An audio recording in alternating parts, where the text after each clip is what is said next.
लाडक्या बहिणीवरून सरकार भांडण लावतंय। शेतकऱ्यांना सरकारने दगा दिला। बीडच्या पालीमध्ये शेतकऱ्यांच्या बांधावरून उद्धव ठाकरेंचा आरोप।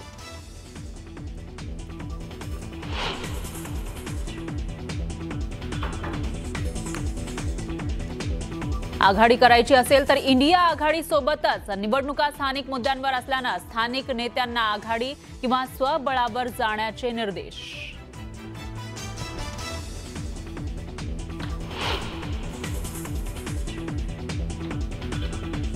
मंत्र्यांच्या बंगल्यावर सरकारी पैशांची उधळपट्टी। सीएमची परवानगी नसतानाही दुरुस्ती। रोहित पवारांचा हल्लाबोल।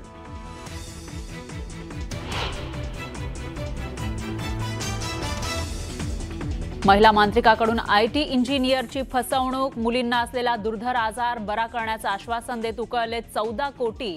आरोपी वेदिका पंढरपूरकरवर गुन्हा दाखल।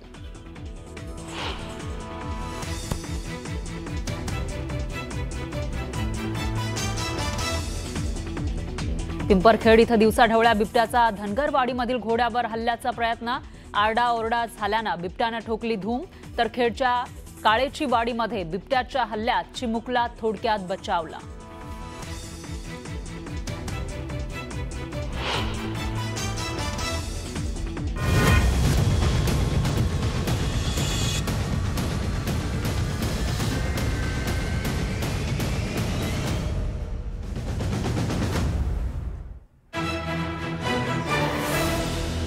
नमस्कार, मी फराह खान। तुम्ही बघताय महाराष्ट्राचा number 1 Marathi news channel news 18 Lokmat आणि महाराष्ट्राची खबरबात। या बुलेटिनच्या सुरुवातीला आढावा घेऊयात दिवसभरातील चर्चेतल्या बातम्यांचा। पहिली बातमी आहे ती म्हणजे पावसानंतर झालेल्या पाहणी दौऱ्याची। दीड महिन्यापूर्वी राज्यात पावसामुळे प्रचंड नुकसान झालं। सोलापुरातील नुकसानीची पाहणी करण्यासाठी केंद्राचं पथक मोहोळमधील एका गावात पोहोचलं। रात्रीच्या वेळी टॉर्चच्या प्रकाशामध्ये पाहणी केल्याच्या मुद्द्यावरून जोरदार टीका होऊ लागली आहे। एकीकडे केंद्रीय पथकाकडून पाहणी सुरू आहे तर दुसरीकडे उद्धव ठाकरे सुद्धा मराठवाड्याचा दौरा करतायत। सरकारी मदत नुकसानग्रस्त शेतकऱ्यांपर्यंत पोहोचली का या संदर्भात पाहणी दौरा ठाकरेंकडून केला जातोय। तर आगामी मुंबई महापालिका निवडणुकीमध्ये काँग्रेसकडून स्वबळाचा नारा दिला जातोय। ठाकरे बंधूंच्या संभाव्य युतीच्या चर्चेनंतर काँग्रेसने स्वबळाची भूमिका घेतल्याच्या चर्चांना उधाण आलेलं आहे। तर निवडणुकीमध्ये दुबार मतदार आणि मतचोरीचे आरोप होत असतानाच आता राहुल गांधींनी पुन्हा एकदा पत्रकार परिषद घेत मतचोरीचे गंभीर आरोप केलेत। विशेष म्हणजे हरियाणामधील मतदार यादीमध्ये ब्राझिलियन मॉडेलचे फोटो असल्याचा खळबळजनक दावा राहुल गांधींनी केलाय। त्यामुळे राजकारण तापलंय। या सर्व बातम्या आपल्याला सविस्तर रूपामध्ये या बुलेटिनमध्ये पाहायच्या आहेत। मात्र सगळ्यात आधी बातमी आहे ती म्हणजे रात्रीच्या अंधारात पथकानं केलेल्या पाहणी दौऱ्याची। दीड महिन्यापूर्वी सोलापूरच्या मोहोळ तालुक्यामध्ये सीना नदीकाठच्या गावांमध्ये पावसानं हाहाकार उडवला। कोळेगाव तर संपूर्ण पाण्याखालीच होतं।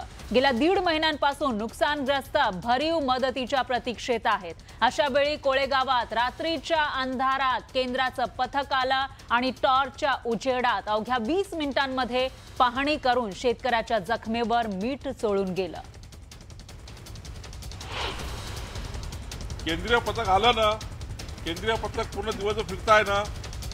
आता रात्री फिरतात आहे का दिवस फिरताय? उलट त्या ठिकाणी अभिनंदन केलं पाहिजे केंद्रीय पथकाचं की रात्री बेरात्री अपरात्री फिरून पूर्ण महाराष्ट्राचे A to Z केंद्रीय पथक त्या ठिकाणी निरीक्षण करत आहे। हे तर आनंदाची गोष्ट आहे। ऐकलत, रात्रीच्या अंधारात मोबाईल टॉर्चमध्ये 20 मिनिटांमध्ये नुकसानग्रस्त भागाचा झंझावाती दौरा करून परतणाऱ्या केंद्रीय पथकाबाबत राज्याचे महसूल मंत्री काय म्हणाले ते? रात्री बेरात्री पाहणी करणाऱ्या अधिकाऱ्यांचं अभिनंदन केलं पाहिजे असं महसूल मंत्री सांगतायत। तर दीड महिन्यापूर्वी सीना नदीच्या रौद्र रूपामुळे पिकं आणि शेतीचं नाही तर संपूर्ण कोळेगाव पाण्याखाली बुडालेलं होतं। घरादारांचं नुकसान झालं होतं। संसार उखड्यावर आला। दुभती जनावरं वाहून गेली। याचं वर्णन करताना नुकसानग्रस्तांच्या डोळ्यात आजही अश्रूंचा पूर येतोय। मात्र शासकीय अधिकाऱ्यांना याचं कितपत गांभीर्य आहे हे रात्रीच्या पाहणी दौऱ्यातून दिसतंय। रात्रीच्या काळ्याकुट्ट अंधारात केवळ मोबाईल टॉर्चच्या प्रकाशामध्ये नेमकं काय दिसलं, कसली पाहणी केली यावरून आता जोरदार टीका होऊ लागली आहे। तर केंद्रीय पथकाचा कोळेगावातला दौरा नेमका कसा होता त्यावर एक नजर टाकूयात ग्राफिक्सच्या माध्यमातून। कोळेगावात हे पथक पोहोचलेलं होतं. संध्याकाळी 6:30 वाजता केंद्रीय पथक हे मोहोळमध्ये दाखल झालं. म्हणजे विचार करा, संध्याकाळी 6:30 वाजता किती उजेड असेल. आणि त्याच्यानंतर 7 वाजता हे अधिकारी कोळेगाव बंधाऱ्याजवळ पोहोचले होते. म्हणजे संध्याकाळी 7 वाजता त्यांना करायची होती आणि 7:10 कोळेगाव बंधाऱ्याची मोबाईल टॉर्चच्या मदतीनं पाहणी करण्यात आली. म्हणजे ज्या ठिकाणी सगळी जमीन वाहून गेलेली आहे अशा ठिकाणी टॉर्चच्या उजेडामध्ये नेमकं काय दिसलं असेल असा सवाल आहे. तर 7:10 नुकसानग्रस्त शेतकऱ्यांशी या पथकानं संवाद साधला आणि त्याच्यानंतर लगेचच 7:20 हे पथक सोलापूरकडे रवाना झालं. त्यामुळे मोबाईल टॉर्चच्या प्रकाशामध्ये नेमकं काय पाहिलं असा सवाल या ठिकाणी उपस्थित होतोय. आणि मोबाईल टॉर्चच्या प्रकाशामध्ये आढावा घेतात का हाही सवाल या ठिकाणी उपस्थित होतोय.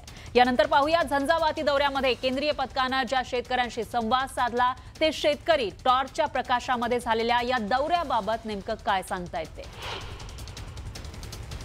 काय दिसणार आहे तेव्हा एक लय 30 फूट दिसेल. ह्याच्या पुढे काय दिसणार आहे. आणि ते डांबरीखाली ती उतरलेली माहिती. आणि 1 तास 2 तास थांबले.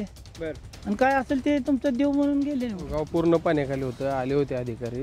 पण संध्याकाळच्या वेळेस बघितलं जे दिसण्यासारखं आहे ते बघितलं. पण जी ठराविक 1-2 घरं पडलेली होती पाण्याखाली किंवा तो ब्रिज वाहून गेलेला होता बंधारा नदीवरचा तो बघितला. ते संध्याकाळी थांबून सकाळी येऊ शकले असते, बघू शकले असते.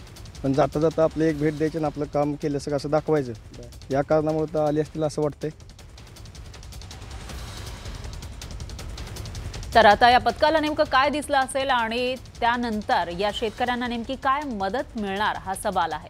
दरम्यान केंद्राचं पथक दाखवा आणि 100 रुपये मिळवा असं म्हणत उद्धव ठाकरेंनी जोरदार टोला लगावलाय. आता मी फोटो बघितले, रात्रीचे फिरतात टॉर्च घेऊन केंद्राचं पथक. नुकसान कुठे झालं. आणि 2 का 3 दिवसाचा केंद्रीय पथकाचा दौरा आहे. 2-3 दिवसात काय कळणार नाही. इतक्या दिवसांनी मग गावोगावी बोर्ड लावा. जिकडे केंद्राचं पथक येणार नाही तिकडे बोर्ड लावा. केंद्राचं पथक दाखवा आणि 100 रुपये मिळवा. दरम्यान टॉर्चच्या प्रकाशामध्ये केलेल्या या पाहणीवरून होणाऱ्या टीकेनंतर प्रशासनानं यू टर्न घेतलाय. तो पाहणी दौरा नसल्याचं म्हणत जिल्हा प्रशासनाकडून सारवासारव करण्याचे प्रयत्न सुरू असल्याचं दिसतंय. कोळेगाव आणि आष्टे या गावामध्ये त्यांना शेतकऱ्यांबरोबर पुराच्या परिस्थितीबद्दल काही माहिती विचारण्यासाठी त्यांच्याबरोबर चर्चा केली. आणि त्याच गावामध्ये झाडावरती 2 तरुण अडकले होते.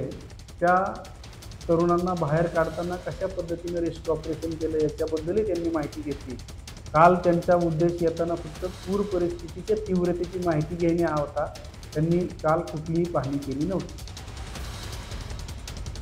त्याच्यामुळे पथक त्या गावामध्ये पुन्हा एकदा जाणार का आणि सविस्तरपणे पाहणी करणार का ते बघावं लागेल. दरम्यान उद्धव ठाकरे हे 4 दिवसांच्या मराठवाडा दौऱ्यावर आहेत. त्यांच्यासमोर शेतकऱ्यांनी आपल्या वेदना मांडल्या. मराठवाड्यामध्ये सप्टेंबर महिन्यात अतिवृष्टीनं हाहाकार उडवला. या अतिवृष्टीग्रस्त शेतकऱ्यांसाठी सरकारनं 31,000 कोटींचं पॅकेज जाहीर केलं. मात्र यानंतरही अनेक शेतकरी या मदतीच्या प्रतीक्षेत आहेत. काही शेतकऱ्यांना अत्यंत तुटपुंजी मदत मिळाली आहे. या पार्श्वभूमीवर सरकारला दगाबाजरे म्हणत उद्धव ठाकरे या पॅकेजचा आढावा घेण्यासाठी 4 दिवसांच्या मराठवाडा दौऱ्यावर आहेत.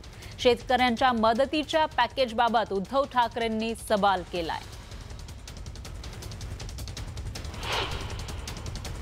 आम्हाला कर्ज मुक्ती पाहिजे. ती निवडणुकीच्या आधी